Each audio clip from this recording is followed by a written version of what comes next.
Hello बच्चों, आज हम पाठ 3 वृत्त में आगे का भाग देखेंगे। हम चापों की सर्वांग समता पढ़ चुके थे। दो चाप कब सर्वांग सम होते हैं? जब उनकी त्रिज्या और थीटा केंद्रीय कोण समान हो तो दो चाप सर्वांग सम होते हैं। ऐसा हम निष्कर्ष निकाल चुके हैं। अब हम चापों के मापों का योग गुणधर्म देखेंगे। यदि हमें वृत्त में कई चाप दिए गए हैं और एक बड़े चाप का माप निकालना है कई छोटे छोटे चापों को जोड़कर, तो हम कैसे वो दो छोटे चाप लें, उसमें क्या सामान्य होना चाहिए, ये हम आकृति द्वारा समझते हैं। यहाँ पर हेडिंग डाला है चाप के मापों का योग गुणधर्म। अंग्रेजी में property of sum of measures of arc कहते हैं। ये बार बार मैं अंग्रेजी के शब्द क्यों डालती हूँ, क्योंकि आगे चल के आप लोगों को अगर मैथ्स लेकर पढ़ना है तो उसमें ये सब शब्द अंग्रेजी के ही आएंगे, तो आपको हमेशा अंग्रेजी और हिंदी मैच करके ये शब्द पढ़ने चाहिए। तो अब यहाँ देखते हैं जो आकृति बनी है उसमें चाप ए बी, चाप बी सी, चाप सी डी, चाप डी ई और बड़ा चाप देखें तो चाप ए सी ई है, इस तरह से है। और हम चाहिए ये ए बी बी सी छोटे छोटे चाप है तो इनको मिला के एक और चाप ए बी सी भी बना सकते हैं, चाप सी डी भी बना सकते हैं, जैसा सवाल में दिया हो। तो अभी इसका कोई पर्टिकुलर सूत्र नहीं है, लेकिन एक समीकरण से हम जांच कर सकते हैं और उससे निष्कर्ष लिख सकते हैं कि हम किस तरह से दो चाप ले सकते हैं। तो इसमें मैं यहाँ पे क्वेश्चन के रूप में ये समीकरण बनाई हूँ, आप लोगों को वो लिखना है और खुद से ही प्रश्न करना है कि ये सही है कि नहीं है, और सही है तो क्यों है वो निष्कर्ष लिखना है, और क्यों ही हमारा सूत्र बन जाएगा कि क्यों हम ऐसे दो चाप लेकर बड़े चाप का माप निकालते हैं। तो सबसे पहले यहाँ देखते हैं क्या ये समीकरण सही है। तो समीकरण क्या है? माप चाप ए बी सी कहाँ है, ऐसे हाथ रख कर देखो, धन माप चाप सी डी भी देख लिया हमने, बराबर होना चाहिए माप चाप ए सी ई। एक ये बड़ा चाप है, उसके अंदर ये दो चाप आए हैं, तो जब ये दो चाप लेते हैं तो इन दोनों चापों में कुछ कॉमन है। तो बिंदु सी जो है एक बिंदु है, तो इन दोनों चापों में एक और केवल एक बिंदु सामान्य है। जैसे ये एक छोटी रेख है और ये एक छोटी रेख है, तो इन दोनों को मिला दो तो एक बड़ी रेख जोड़कर आती है। उसी तरह से यहाँ पर भी है, एक चाप लिया गया है, उसके साथ ये दूसरी छोटी चाप लिया है और दोनों में सामान्य एक और केवल एक बिंदु है, तो इन दोनों को जोड़ने पर एक बड़ा चाप आ रहा है। तो ये हमारा सही तरीका है, जैसे कि हम रेख को जोड़ते हैं, दोनों में सामान्य एक और केवल एक बिंदु होता है, ना कि इस तरह से कोई एक छोटी रेख सामान्य होती है। ये गलत तरीका है। अगर जोड़ना है दो रेख को तो ये एक रेख और ये एक रेख को मिलाकर जोड़ते हैं, जब यहाँ पर एक और केवल एक बिंदु सामान्य होता है।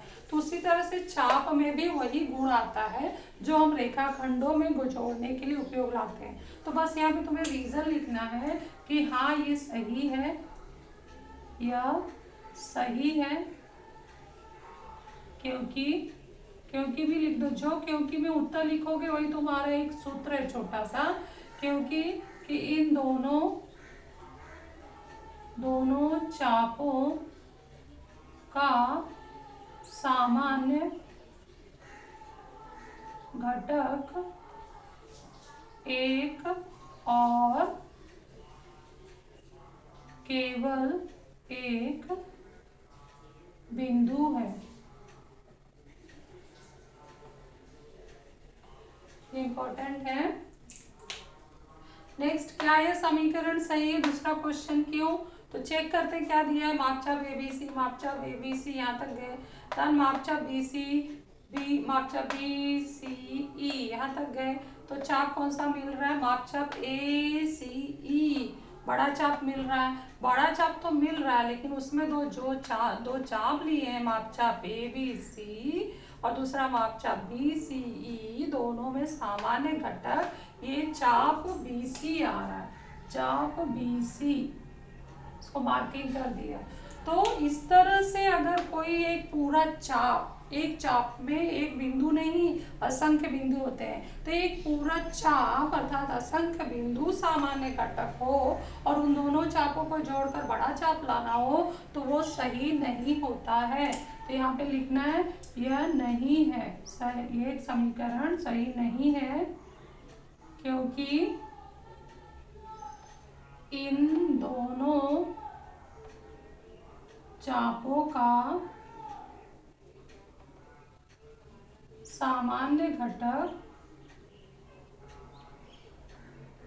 एक चाप है जिसमें असंख्य बिंदु हैं।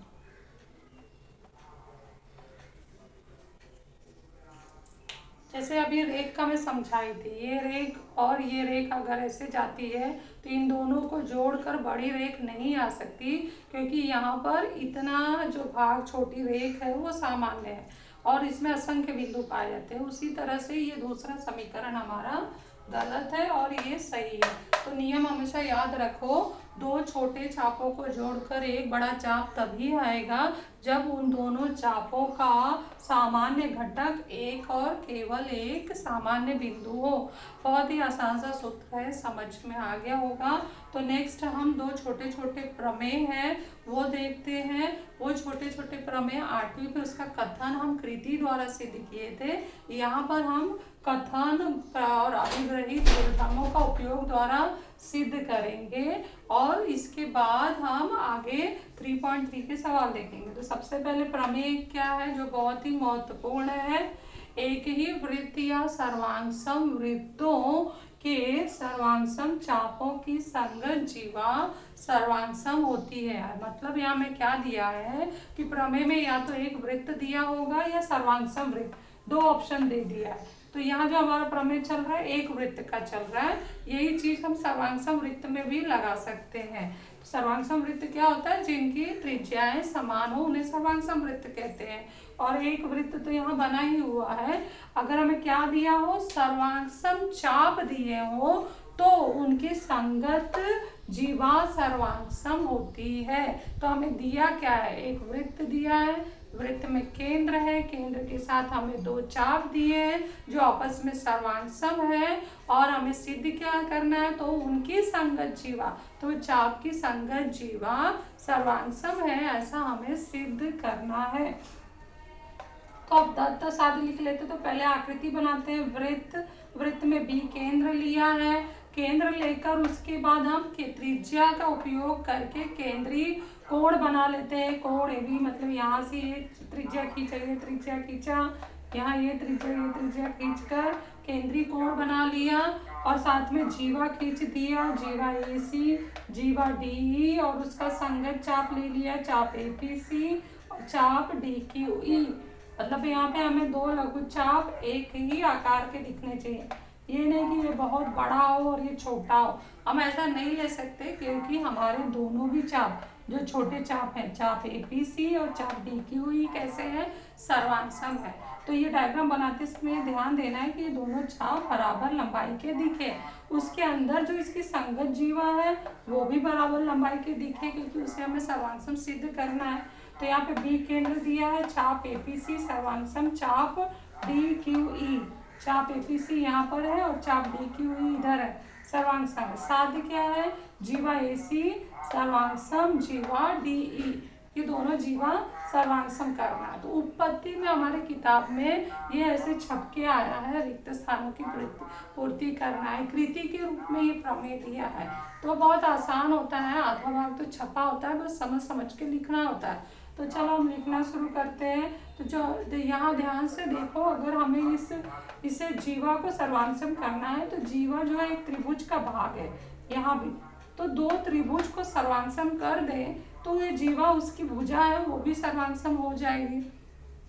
इसलिए हम त्रिभुज का नाम लेते हैं, त्रिभुज एबीसी तथा त्रिभुज डीबीई में क्या दिया है, सबसे पहले भुजा ए बी सर्वांगसम भुजा डीबी, ए बी सर्वांगसम भुजा डीबी, निशान लगा दो, ये हमें दिया है। साथ में क्या बोला, उसका कारण बताओ क्यों है ये, तो कारण क्या होगा, एक ही वृत्त की त्रिज्याएं, ये कारण हमने लिख दिया। अब दूसरा पूछ रहा है कि दूसरा जोड़ी बताओ और उसका कारण क्या होगा, ध्यान से देखो, हम दूसरा और क्या भुजा, साथ में भुजा दिया है, तो भुजा के रूप में बचा क्या है, ये हमारा साध्य है, बचा यही भुजा है। तो इन दोनों को लिखना है और ये दोनों को हम सर्वांग सम कर सकते हैं। क्यों कर सकते हैं, क्योंकि ये त्रिज्या ही है। तो ये बस समान चिन्ह लगाना है और लिखना है भुजा BC सर्वांग सम भुजा, BC के बाद लिखना है BE और कारण होगा एक ही वृत्त की त्रिज्या, त्रिज्याएं। इसके बाद हमें एक चीज दिया है कोण ABC सर्वांग सम है कोण DBE सर्वांग सम चापों की परिभाषा से। अब यहाँ पे चाप सर्वांग सम दिया था, चाप ABC सर्वांग सम चाप DQE, और ये चाप किस प्रकार के हैं, लघु चाप है। तो हमने इससे पहले वाले वीडियो में देखे कि लघु चाप का माप सदैव केंद्रीय कोण के माप के बराबर होता है। तो यहाँ पर डायरेक्ट लिया गया है कि अगर दो लघु चाप बराबर है तो इनके संगत केंद्रीय कोण, चाप ABC का संगत केंद्रीय कोण कौन सा है, कोण ABC। तो यहाँ पे लिख दिया कोण ABC। सर्वांग सम है चाप DQE, चाप DQE का संगत केंद्रीय कोण क्या है, कोण DBE। सर्वांग सम है कोण DBE, कारण लिखा है सर्वांग सम चापों की परिभाषा से। चाप सर्वांग सम है इसलिए उनके संगत केंद्रीय कोण बराबर होते हैं।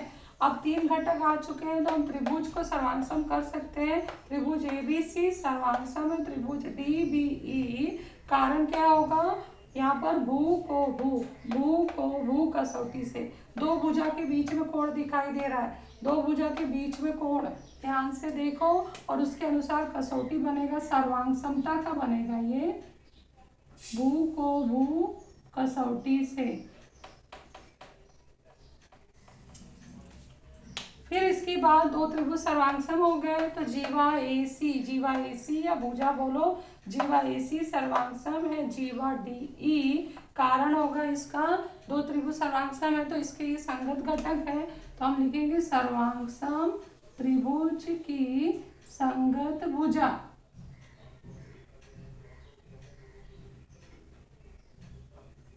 तो इस तरह से हमारा ये जो साध्य था वो सिद्ध हो गया है।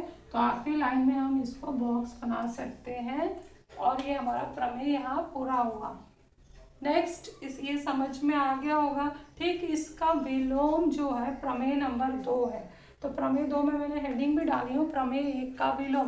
प्रमेय 1 में हमने क्या देखा था, एक ही वृत्तीय सर्वांगसम वृत्तों की सर्वांगसम चापों की संगत जीवाएं सर्वांगसम होती हैं। तो प्रमेय 2 में उसका विलोम क्या होगा, प्रमेय 1 का विलोम। तो पहला जो आधा लाइन है वो सेम है, एक ही वृत्तीय सर्वांगसम वृत्तों में क्या होगा, यहाँ पे दिया क्या होगा अभी, सर्वांगसम जीवाओं की, सर्वांगसम जीवाओं की संगत चाप सर्वांगसम होते हैं। यहाँ पे पहले चाप सर्वांगसम था, जीवा सर्वांगसम करना था, यहाँ पे अब जीवा सर्वांगसम आएगा और उसके बदौलत हमें साथ में संगत चाप को सर्वांगसम करना है। तो हमें दत्त में क्या दिया है, एक ही वृत्त में दो जीवाएं सर्वांगसम दी गई है। सिद्ध क्या करना है, उन जीवाओं का संगत लघुचाप सिद्ध सर्वांगसम सिद्ध करना है। तो सबसे पहले ओ केंद्र वाला वृत्त बनाएंगे, उसमें हमें दो जीवा PQ और RS खींच लेना है समान लंबाई का। उसके बाद केंद्र से मिलाकर उनके अंत बिंदुओं को केंद्रीय कोण या एक त्रिभुज तैयार कर लेना है, यहाँ भी और यहाँ भी त्रिभुज OPQ और त्रिभुज ORS तैयार कर लिया।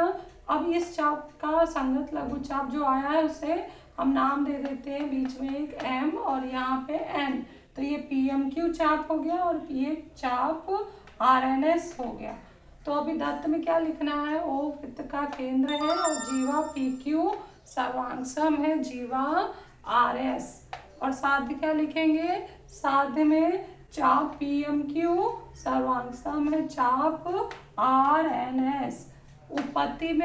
उपपत्ति में वही रिक्त स्थानों की पूर्ति करो वाला भाग मैंने यहाँ लिया है, ये भी एक कृति के रूप में है, आप लोग आसानी से कर सकते हैं। तो मेरे साथ साथ ये करते जाओ। दो त्रिभुज हमने लिया है, दो त्रिभुज में ये साध्य कैसे आएगा, ये साध ऐसे आएगा कि अगर हम दो त्रिभुज को सर्वांगसम कर दें तो इसके जो ये कोण बने हैं केंद्र पर वो सर्वांगसम हो जाएंगे, क्योंकि इसके संगत घटक हैं। तो केंद्रीय कोण सर्वांगसम होंगे तो उसका संगत लघुचाप भी सर्वांगसम होगा। तो ऐसे हमें जाना है, पहले त्रिभुज सर्वांगसम करना है और फिर केंद्रीय कोण का संगत लघुचाप निकालना है। तो बारी बारी से चलते हैं। तो त्रिभुज का नाम ले लिया, और त्रिभुज OPQ और त्रिभुज ORS में भुजा OP सर्वांगसम भुजा OR, कारण क्या होगा? एक ही वृत्त की त्रिज्या।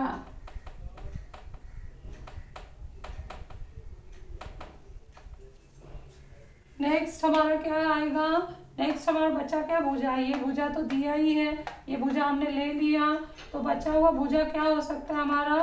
भुजा OQ,